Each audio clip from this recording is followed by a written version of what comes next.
이제 다 같이 사도신경 고백함으로 주일 낮 예배를 시작하겠습니다. 전능하사 천지를 만드신 하나님 아버지를 내가 믿사오며 그 외아들 우리 주 예수 그리스도를 믿사오니 이는 성령으로 잉태하사 동정녀 마리아에게 나시고 본디오 빌라도에게 고난을 받으사 십자가에 못 박혀 죽으시고 장사한 지 사흘 만에 죽은 자 가운데서 다시 살아나시며 하늘에 오르사 전능하신 하나님 우편에 앉아 계시다가 저리로서 산 자와 죽은 자를 심판하러 오시리라. 성령을 믿사오며 거룩한 공회와 성도와 서로 교통하는 것과 죄를 사하여 주시는 것과 몸이 다시 사는 것과 영원히 사는 것을 믿사옵나이다. 아멘. 다 같이 찬송 90장 부르겠습니다.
바라고 합나이다. 하나님 아버지, 저희 교회에 속한 성도들 중에는 건강이 약하신 분들이 많이 있습니다. 주님의 능력의 손으로 치료하여 주셔서 하루속히 영과 육이 깨끗하게 나음을 입게 하여 주옵시기를 간절히 바라고 합나이다. 또 경제적으로나 여러가지 사정으로 인하여서 힘들어하는 성도들에게 새 힘을 부어주시며, 또 환경이 신앙을 지배하지 못하게 해주시며, 환경을 뛰어넘어서 신실하신 하나님을 바라볼 수 있는 은혜를 베풀어 주옵시기를 간절히 바라고 합나이다. 하나님 아버지, 특별히 주일학교와 중고등부를 축복하여 주옵소서. 어려운 중에도 열심을 품고 사명을 감당하는 교사들에게 은혜를 베풀어 주시며, 또 필요한 모든 것을 채워주셔서 기쁨으로 그 사명을 잘 감당할 수 있도록 날마다 새 힘을 부어주옵시기를 간절히 바라고 합나이다. 교회에 속한 지체 중에는 멀리 출타한 성도들이 많이 있사오니 한결같은 은혜를 베풀어 주옵시며, 또 여러가지 사정으로 오늘 예배에 미참한 성도들에게도 동일한 은혜를 내려주옵시기를 간절히 바라고 합나이다. 이제 말씀을 전가하실 목사님에게 충만한 은혜를 내려주시사, 그 말씀을 전가하실 때에 그 능력 나타나게 하시며, 예배드리는 각 신명에 꼭 필요한 귀한 말씀 되게 하여 주옵시며, 또 오직 믿음으로 드려지는 귀한 예배가 되게 하여 주옵시기를 간절히 바라고 드리오며 감사를 드리오며 예수님 이름으로 기도 올리옵나이다. 아멘.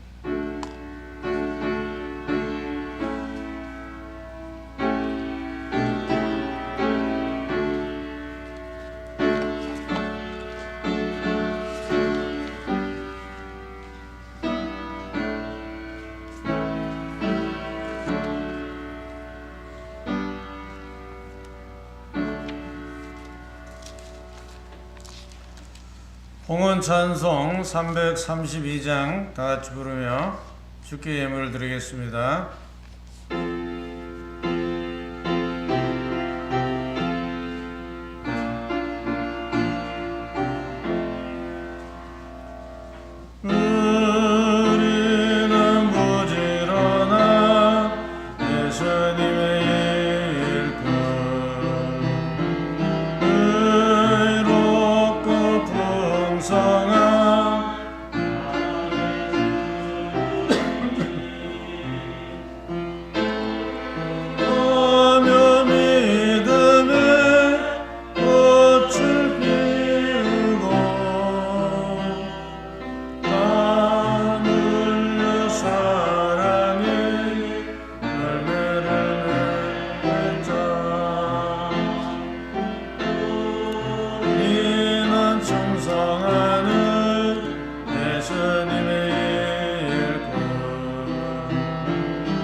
귀한 예물 하나님께 올립니다. 11조 드립니다. 박경옥 권사님, 이춘호 집사님, 남희찬 학생, 무명으로 이경민 학생, 이혜원 학생, 유종환 청년, 김미경 집사님, 신신자 권사님, 오빌수 권사님, 나정균 집사님, 홍반석 학생, 김은비 학생, 김현실 학생 드렸습니다.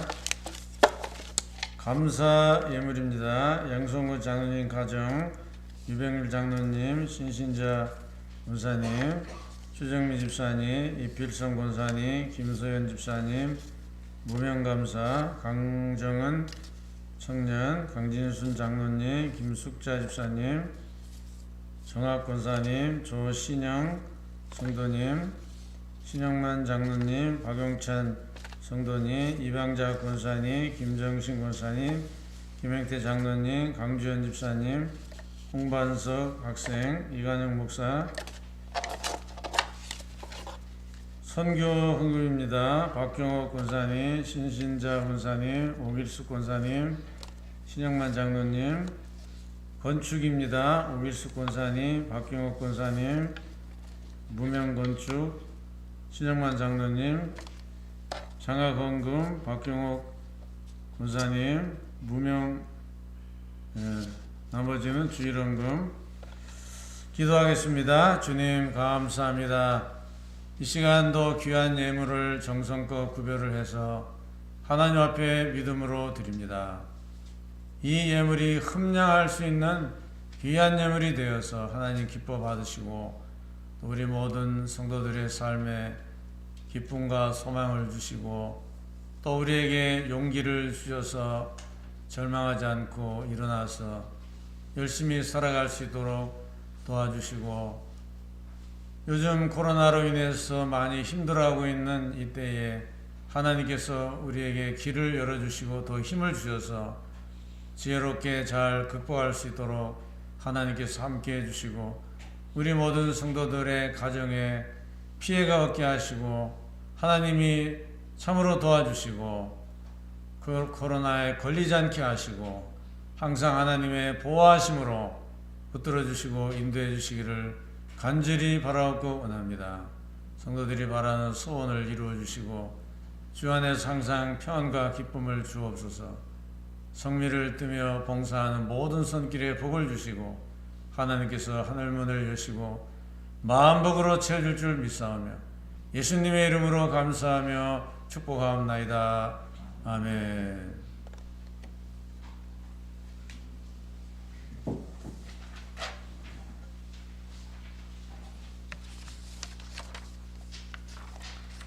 교회 소식입니다. 재직회를 지금 하지 못하고 있는데 오후 예배가 혹시 이제 재개되면 문제는 해결될 것 같습니다만 그렇지 않으면 또 재정 상황을 알리는 방법을 연구를 해보겠습니다. 예배는 지금 상황을 당분간은 유지를 하는데 며칠 전 1.5단계로 낮춰졌기 때문에 우리 지방은 30%까지 가능하게 됐습니다. 우리 교인 비율로 볼 때는 한 45명까지는 된다는 얘기죠. 그러니까 이제 지금보다 더 나와도 충분히 될 것 같습니다. 뭐 숫자에는 큰 문제가 없을 것 같고, 또 중대본에서 이렇게 교회 예배를 통해서는 전파가 없었다고 분명히 발표가 나왔기 때문에 상당히 그래도 희망이 있습니다. 예배에 너무 두려워하지 말고 이제 나오셔도 될 것 같고 또 서로 연락을 해주시길 바라고 다음 주일은 해마다 지킨 총회주일로 우리가 지키도록 하겠습니다. 총회를 사랑하는 마음으로 세례교인 부담금은 영천시는 중소도시이기 때문에 7,000원입니다. 여러분 형편대로 총회를 섬기는 마음으로 협조해 주시기 바랍니다. 그리고 다음 주에 중고등부 예배 때 졸업 예배를 겸해서 드리도록 하겠습니다. 해당 졸업생들은 서로 연락을 해서 참석하도록 이렇게 하시고 중고등부 예배는 12시 50분에 예배를 드립니다. 이제 다 같이 하나님 말씀을 보도록 하겠습니다.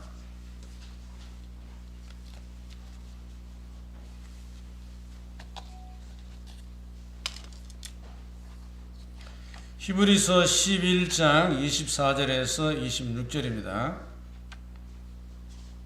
믿음으로 모세는 장성하여 바로의 공주의 아들이라 칭함받기를 거절하고 도리어 하나님의 백성과 함께 고난받기를 잠시 죄악의 낙을 누리는 것보다 더 좋아하고 그리스도를 위하여 받는 수모를 애굽의 모든 보화보다 더 큰 재물로 여겼으니 이는 상 주심을 바라봄이라. 아멘. 오늘 말씀의 주제는 가치를 붙잡고 이런 주제입니다. 사람이 무슨 일을 하든지 그 일에 대해서 어떤 가치를 갖고 일을 하느냐에 따라서 자기의 갈 방향이 또 삶의 방식이 결정된다, 이렇게 말할 수가 있습니다. 자, 우리가 돈을 번다고 가정을 할 경우 나는 우리 가족들에게 돈이 필요하고 또 기본적인 생활비가 있어야 되기 때문에 돈을 벌어야 된다, 이런 생각을 갖고 돈을 버는 사람은 자기가 생각하는 목적대로만 결국 돈을 벌어서 사용하게 될 것입니다. 그러나 어떤 사람은 나는 생활비도 필요하지만 우리 가족의 단위를 넘어서서 또 더 다른 선한 목적이 있기 때문에 돈을 벌어야 된다 하는 가치를 붙잡고 간다면 분명히 그 사람은 그 가치 실현을 위해서 돈을 벌 것이고 또 거기에 분명히 돈을 쓸 겁니다. 그리고 어떤 사람은 뭐 특별한 그런 그 목적은 없지만은 돈 쓸 데가 하도 많아가지고 어쨌든 많이 벌고 봐야 된다. 만약에 이런 생각을 갖고 돈을 번다면 그 사람 생각대로 그렇게 벌어서 쓸 것입니다. 이렇게 우리 모든 사람들은 어떤 가치를 붙잡고 사느냐에 따라서 행동 방식이 전부 달라집니다. 그리고 어떤 사람들은 경제적인 어려움이 있을지라도 반드시 그 가치 실현을 위해서 일을 하는 사람들이 있는데 경제적으로 궁핍을 당하고 어려워도 그 가치에 대한 그런 그 성취의 기쁨과 일의 보람 때문에 경제적인 고난이 와도 극복을 합니다. 고통이 와도 극복을 하고 반드시 그것을 실현을 할 겁니다. 다 이렇게 우리는 가치를 붙잡고 산다고 말할 수가 있습니다. 예를 들어 그 손흥민이라는 축구 선수를 여러분들 잘 아실 겁니다.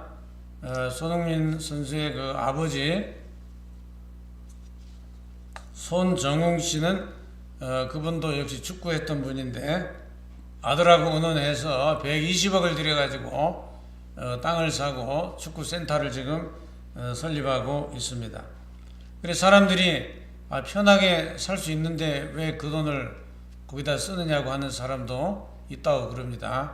그렇지만 축구에 재능이 있지만 그 재능을 살리지 못하는 우리 아이들을 위해서 축구 센터를 건립해서 먹고 자고 훈련도 하고 어려서부터 기본기를 잘 가르쳐야 훌륭한 선수가 되기 때문에 자기는 하고 싶다.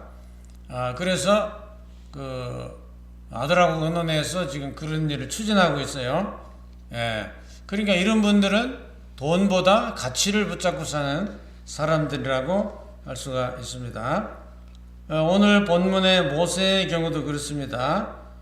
모세는 믿음으로 바로의 공주의 아들이라 칭함을 거절했다 그랬습니다. 바로 공주 아들이 좋잖아요. 호의호식하고 출세 명예를 얻고 얼마나 부족함이 없이 잘 살 수 있지 않겠습니까? 그렇지만 모세는 이런 걸 거절하고 그리스도를 위해서 받는 능력을 더 큰 재물로 여겨서 이스라엘 백성과 함께 내가 고생을 해도 그것이 더 가치가 있는 일이다, 이렇게 판단을 하고 고난의 길을 갔다, 그런 얘기입니다. 그러니까 모세도 가치를 붙잡은 거죠.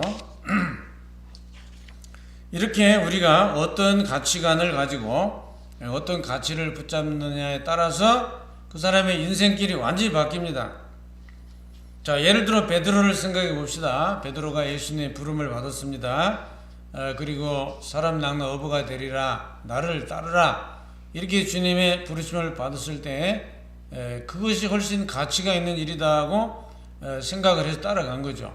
만약에 베드로가 이거 나는 뭐 고기나 잡는 게 더 좋아, 그게 더 나을 것 같아, 예수님 뭐 따라가는 것도 좋겠지만 뭐 고기 잡고 뭐 가족들도 돌보고 그저 뭐 작은 즐거움으로 그저 그냥 조용히 살다 가는 것도 안 좋겠나, 만약에 이런 생각을 가졌다면 또 그렇게 갔을 거예요.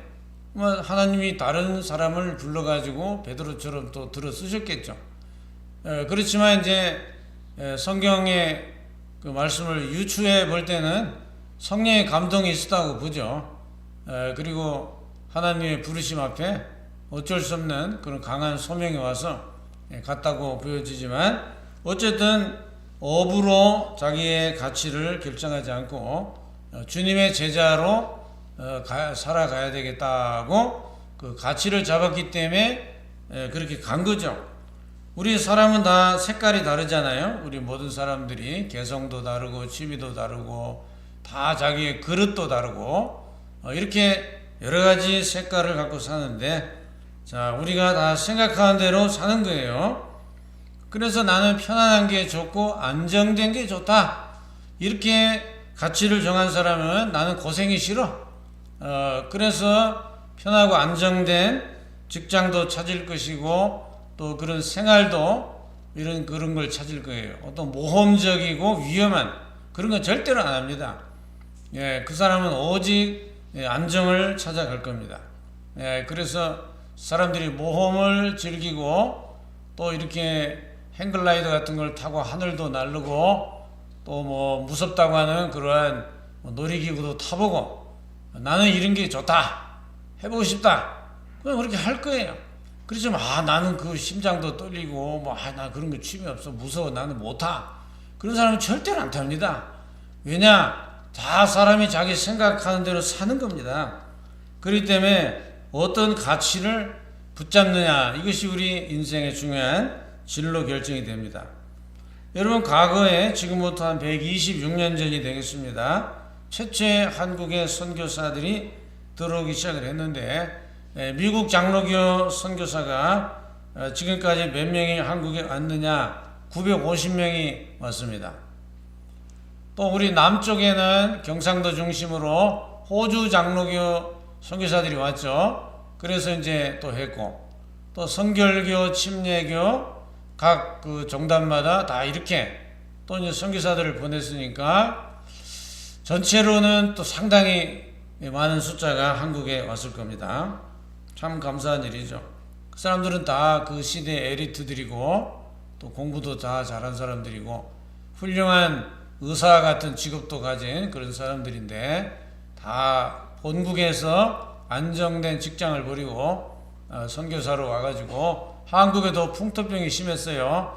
그래가지고 한국의 선교사들, 특히 자식들, 선교사 자식들이 많이 죽었어요. 한국에 와서 풍토병을 못 견디고 이렇게 희생을 해가면서 그렇게 이제 고생을 했죠.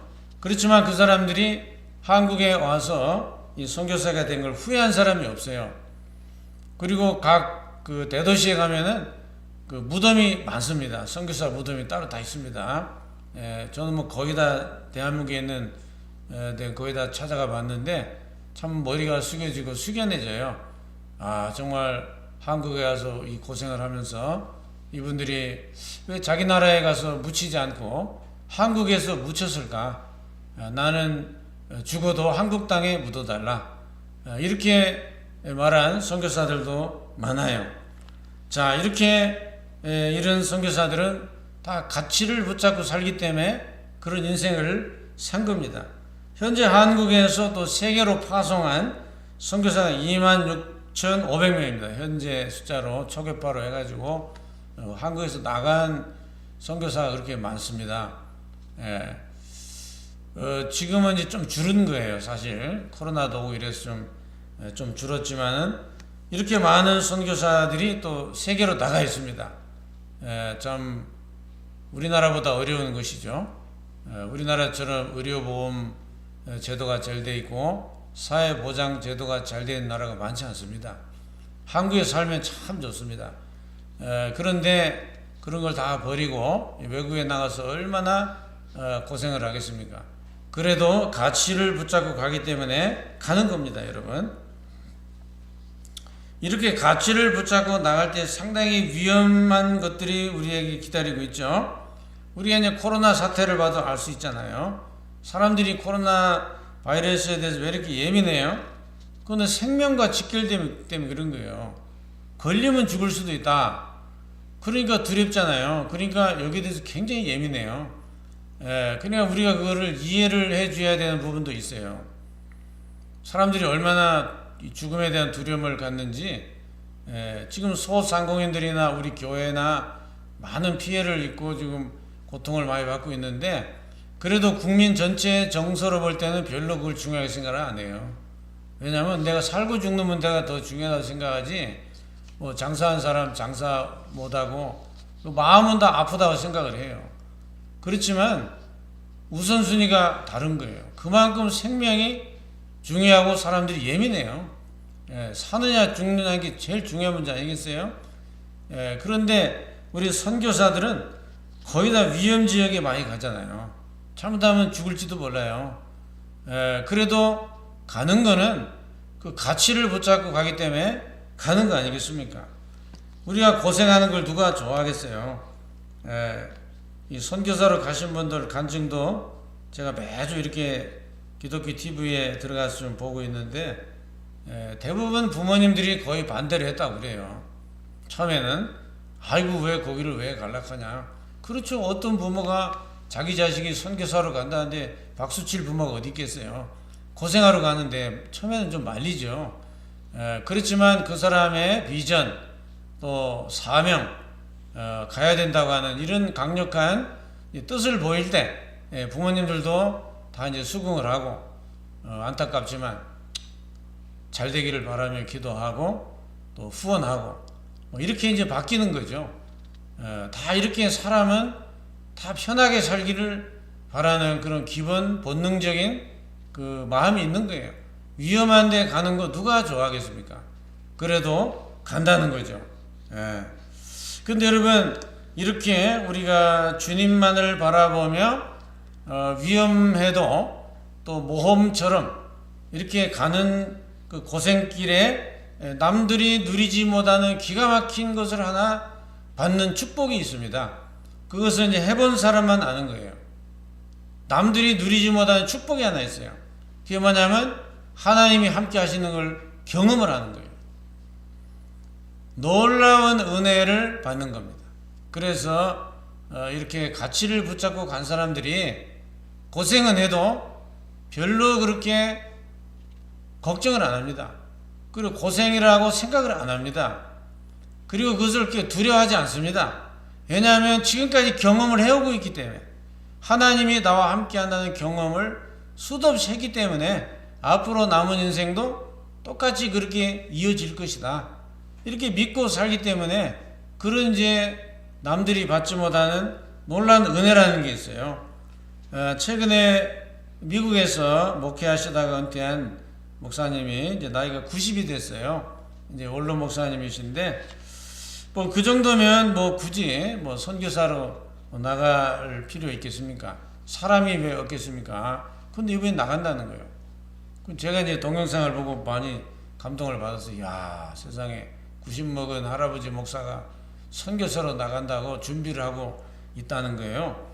그래서 참 많이 놀랐는데, 그분은 왜 그렇게 고령의 나이인데도 가려고 하겠어요?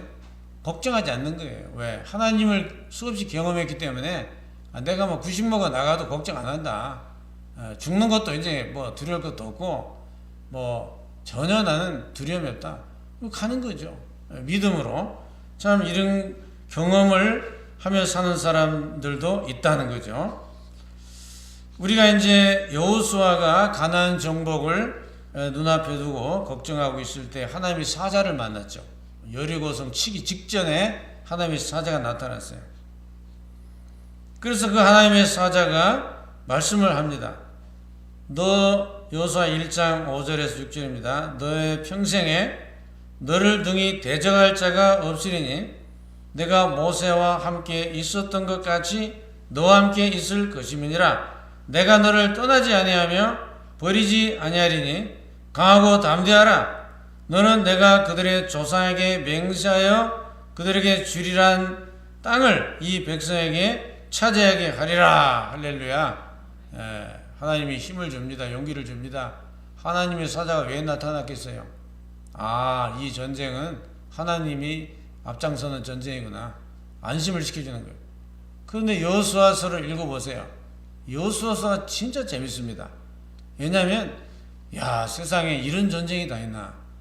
뭐 이런 전쟁이 다 있나? 전쟁 같지도 않은 전쟁이 벌어지는데 하나님이 앞장을 쓰니까 희한한 일이 벌어집니다, 여러분. 상상도 안 되는 일이 일어나요. 하나님이 앞장을 쓰면 끝나는 거예요, 여러분. 그러니까 이렇게 정말 그 가치를 붙잡고 사는 사람들은 하나님이 함께 하시기 때문에 두려움이 없고 하나님 시킨 대로만 하면 돼요. 여리고 성도 도라락 한 대로 그냥 돌았어요. 마지막에 나팔 불고 소리 지르라 해서 소리 지른 것 뿐이야. 근데 성이 무너지잖아요. 어디 그런 일이 일어날 수가 있습니까? 예, 진짜 하나님이 함께 한다는 게 이렇게 중요한 것입니다, 여러분. 이사야는 19살에 소명을 받고 50년을 예언 사역을 했습니다. 나이가 많은 고령의 노인이 됐습니다. 그리고 히스기야 왕이 정치를 할 때는 상당히 좋았는데 므낫세라는 이 아들은 악한 왕이 돼가지고 우상 숭배를 얼마 했는지 몰라요. 그래서 그걸 이제 원인을 분석해 보면 이 왕들이 결혼을 할 때 이방 여자들을 자꾸 얻어가지고 결혼을 하니까 그 이방 여자를 통해서 난 자식은 이 다음에 왕을 이어받는데 아버지를 안 닮고 이상한 왕이 나와가지고 우상숭배를 하고 막 그래요. 자, 어떻게 이런 일이 일어났나? 그거는 전부 어머니 탓이라요. 여자를 잘못 얻어가지고 다 그렇게 된 거예요. 그래서 므낫세 왕에 의해서 이사야가 죽었는데 히브리서 11장 37절에 보면 톱으로 잘려 죽인 얘기가 나와요. 믿음으로 산 사람들 얘기 나오는데 톱으로 사람을 잘라 죽였다 이런 나오는데 이 누구냐 이거예요. 하나님 앞에 쓰임받은 위대한 종들 중에 누군가는 있을 텐데 이름은 안 밝혔어요. 그래서 사람들이 여기 이제 관심을 가지고 톱에 잘려 죽은 사람이 도대체 누구냐 이래가지고 연구를 해보니까 그게 히브리 그 고대 문헌이나 탈무드 전설 이런 데 다 기록이 돼 나오는 거예요. 그게 바로 이사야 선지자예요. 이사야 선지자가 그리 죽었다는 거예요. 그 어떤 방법으로 그렇게 했느냐 하는 거는 제가 입으로는 참 말을 못하겠어요. 너무 정말 무시무시하게 사람을 죽여가지고 제가 말을 못하겠는데 어쨌든 이런 고난을 받으면서 죽었다는 거죠. 그렇지만 이사야가 자기의 삶에 후회를 했겠습니까? 가치를 붙잡고 사는 사람에게는 어떤 고난이 와도 그것을 다 이겨낼 수 있는 그런 능력도 있고 또 하나님이 은혜를 주시기 때문에 감당할 수가 있는 거예요. 그렇기 때문에 가치를 붙잡고 산다는 게 얼마나 중요한 것인가를 알 수가 있고요. 우리가 이제 경제적인 측면도 그렇습니다. 우리가 이제 직장도 다니고 뭐 사업도 하고 장사도 하고 뭐 그러는데 여러분 가치를 붙잡고 살면 나중에 그 사람이 반드시 부자가 되고 성공을 하게 되어 있습니다. 왜냐하면 돈을 목적으로 장사를 한다. 그러면 그 사람은 분명히 거짓말합니다. 세상에 3대 거짓말이 있다고 그러잖아요. 알죠? 장사하는 사람이 믿지고 판다. 이 거짓말이라고 그러잖아요. 그러니까 무슨 얘기냐면 장사하는 사람들은 거짓말을 해야 돼. 거짓말을 해야 이익이 남아. 정직하게 장사했다가는 이익이 안 남아요. 잘못하면 손해볼지도 몰라. 그런데 여러분 가치를 붙잡고 사는 사람은 손해를 봐도 또 이익이 많이 안 남아도 정직하게 합니다. 안 속입니다. 그러면 나중에 하나님이 알아주시고 사람들이 언젠가는 인정을 해줘요. 아, 저 사람은 절대 속이는 사람이 아니다. 정말로 정직하다. 그럼 나중에 끝에 가서 보면은 누가 대박 나겠어요? 그 집이 대박 나 있는 거야. 그런데 자꾸 속이고 거짓말하고 당장의 이익을 위해서 기업을 하고 사업을 하면 당장은 돈을 벌죠. 그렇지만 오래 못 갑니다. 사람들이 다 합니다. 그럴 때 여러분 가치를 붙잡아야 결국 우리 목적도 달성하는 거지 돈을 목표로 살면 결국 그 사람은 성공을 못해요.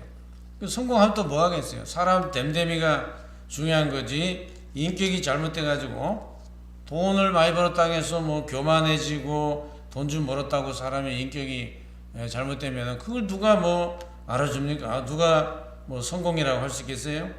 그렇기 때문에 여러분 다 우리가 뿌리는 대로 거두는 거 아닙니까? 그러니까 우리가 붙잡은 그 가치를 따라서 우리가 잘 살아야 돼요. 그래서 우리 이제 작은 일도 그렇습니다. 우리 사소한 일들이 많잖아요. 우리 삶에 사소한 일들이 얼마나 많아요. 그런 것도 개념 없이 살면 어떻게 돼요? 이게 뭐 세상 사람인지 예수 믿는 사람인지 분간이 안 돼요. 개념 없이 살면은 막 살 수가 있어요. 그러면 안 되죠. 우리는 가치를 붙잡고 살기 때문에 사소한 이러한 일들도 신경을 좀 쓰셔야 되고, 어쨌든 우리가 많이 베풀고 남한테 배려하려고, 다른 사람을 많이 배려하려고 살아야 돼요. 그럼 반드시 나에게 좋은 것으로 돌아옵니다. 근데 주변에 사람이 하나도 없다는 건 무슨 얘기예요? 그만큼 안 베풀었다는 얘기예요. 우리가 베풀고 희생하고 섬기는 이 삶이 좋은 겁니다. 그러면 결국은 다 나에게 돌아오는 거예요. 그래서 이러한 우리가 가치를 붙잡고 살아야 된다 하는 것입니다. 그리고 사도행전 20장에 보면은 이제 사도 바울이 밀레도에 있는 밀레도라는 도시에서 에베소에 있는 그 장로들을 불렀어요. 에베소에서 전도하다 쫓겨나기 때문에 또 갈 수는 없고, 또 마지막 예루살렘을 향해서 가는데 자기가 할 말도 있고, 그래서 장로들을 불러서 밀레도라는 곳에서 유명한 얘기를 하죠. 사도행전 20장 22절 24절까지 보면은, 보라 이제 나는 성령에 매여 예루살렘으로 가는데 거기서 무슨 일을 당하는지 알지 못하노라. 오직 성령이 각 성에서 내게 증언하여 결박과 환난이 나를 기다린다 하시나, 내가 달려갈 길과 주 예수께 받은 사명 곧 하나님의 은혜의 복음을 증언하는 일을 마치려 하면은 나의 생명조차 조금도 귀한 것으로 여기지 아니하노라. 죽는 걸 전혀 두려워하지 않았어요. 왜? 가치를 붙잡고 사니까. 바울은 가치를 붙잡고 사는 사람이기 때문에 그 가치를 이루기 위해서는 죽는 것도 불사하다. 죽으면 죽는 거죠. 이러한 심정으로 위험한 예루살렘을 향해 간다는 거죠. 참으로 위대한 그 삶의 가치를 잡은 겁니다. 자, 그래서 우리가 뭐든지 그 가치를 붙잡은 대로 살아가는 것이기 때문에 주님이 무엇을 기뻐하실까? 내가 어떤 가치를 붙잡고 앞으로 살아야 되나? 말씀과 기도로 가치를 찾으시고, 주님을 위한 일이라고 여러분들이 판단이 되시면 그대로 행동하시기 바랍니다. 어떤 에티오피아로 간 선교사님 간증을 들었는데, 자기가 기도를 그렇게 했대요. 하나님, 나는 아무도 가지 않은 곳에 좀 가게 해달라고 그렇게 기도를 했대요. 그러다가 에티오피아를 알게 돼가지고 이분이 에티오피아 가신 지가 오래됐더라고요. 최근이 아니고 아주 오래 전에 가가지고 에티오피아의 그 이야기를 들어보니까 이 남부 지역 있죠? 에티오피아 남부 지역은 기독교 지역이래요. 북쪽은 이제 이슬람 지역이고, 근데 남쪽에는 그 상당히 그래도 전도가 잘 되는 건가 봐요. 근데 이제 제일 못 산대요. 어쨌든 그 지역이 상당히 못 사는 지역인데, 거기 가서 이제 고생한 이야기를 하시는데, 자기 거기 가가지고 풍토병이라는 풍토병은 다 걸려봤대요. 뭐 하여튼 7종인가 8종 풍토병이 있는데 다 병을 걸려봤대요. 걸려보고 처음에 가서 고생한 거는 빈대가 너무 많아가지고, 또 그리고 자기가 피부도 깨끗하고 뭐 별 이상이 없는데 피부에서 기생충이 나오는 거예요. 가려가지고 긁으면 거기서 뭐가 뻘뻘 올라온다는 거예요. 그 이상하다, 이게 뭐야 하면서 꺼내면 실 같은 그 기생충이 피부에서 막 나오는 거예요. 얼마나 기절초풍하게 놀랄 일입니까? 그러니까 피부에 그 물을 이제 사용하니까 그 물에 알을 깐 그 기생충 알이 피부에 붙어가지고 피부 속으로 들어가서 그렇게 이제 기생충이 나오는 거예요. 그러니까 얼마나 놀라겠어요.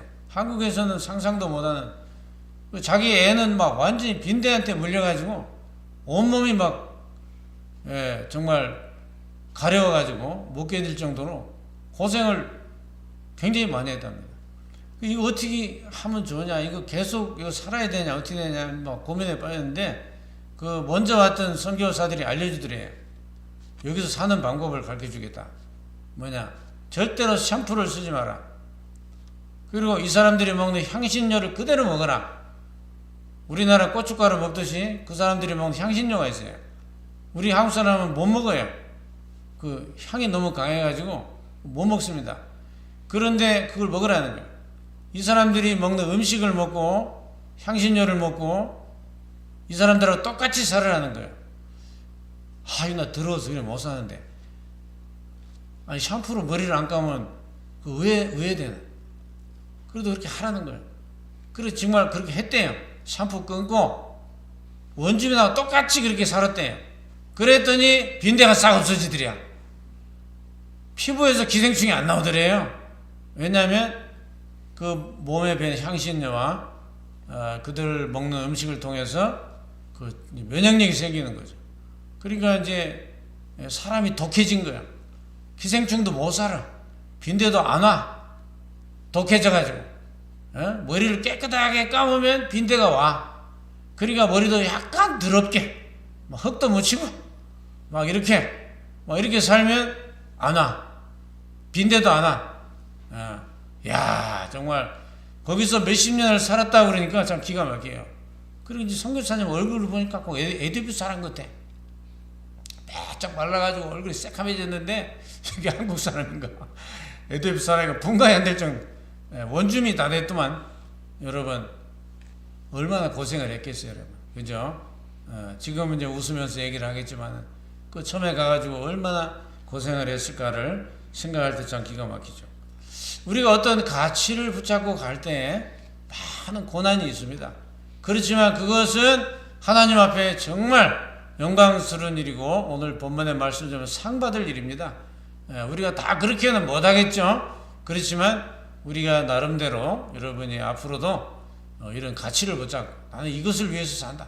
나는 주님을 위해 이 정도는 내가 해야 안 되겠나. 이런 가치를 붙잡고 여러분 사셔가지고 승리하시고 위대한 하나님 앞에 쓰임받는 종들이 다 되시기를 축복합니다. 기도하겠습니다. 하나님 아버지 감사합니다. 우리가 가치를 붙잡지 못하면 세상 사람과 똑같이 육신적인 편안함이나 또 안락한 삶을 추구할 수밖에 없고, 또 우리가 가치를 붙잡지 못하면 또 우리가 부정직하고 또 세상 사람처럼 우리도 거짓말하고 남을 속이면서 그렇게 살 수밖에 없습니다. 그렇지만 우리가 복음의 가치를 붙잡고 살아갈 때는 고난이 오고 힘들고 어렵지만 반드시 하나님이 함께 하시고 할 수 있는 능력을 주시고 후회 없는 인생이 될 줄로 믿습니다. 하나님께서 우리를 도와주시고 우리가 중요한 가치를 붙잡고 갈 때 하나님께서 축복하시고 함께 해주시고 복을 내려주시옵소서. 예수님의 이름으로 기도드립니다. 아멘. 찬송가 323장 부르고 축도를 마치겠습니다.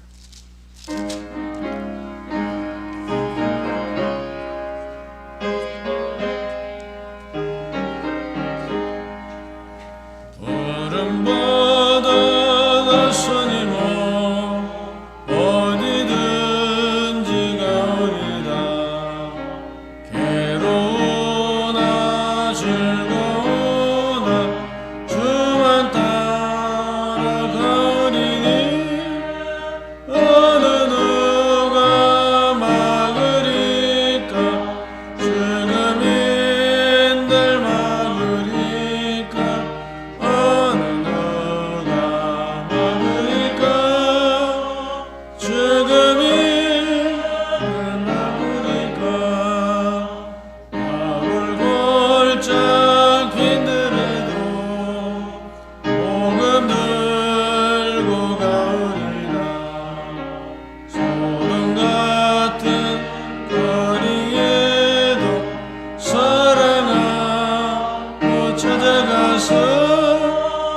예수 그리스도의 은혜와 하나님의 크신 사랑과 성령님의 감화와 감동, 위로, 교통, 충만하신 역사가 오늘도 복된 주일 주님 앞에 나와 예배하는 모든 성도들 머리 위 지금부터 영원토록 함께 있을지어다.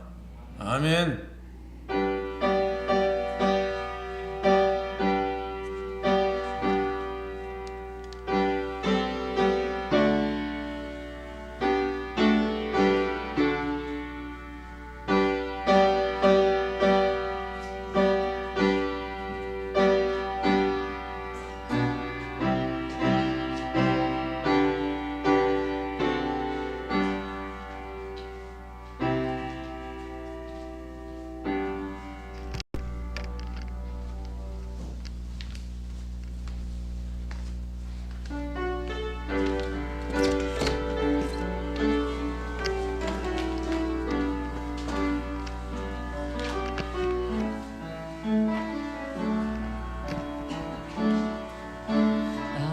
무엇과도 주님을 바꾸지 않으리.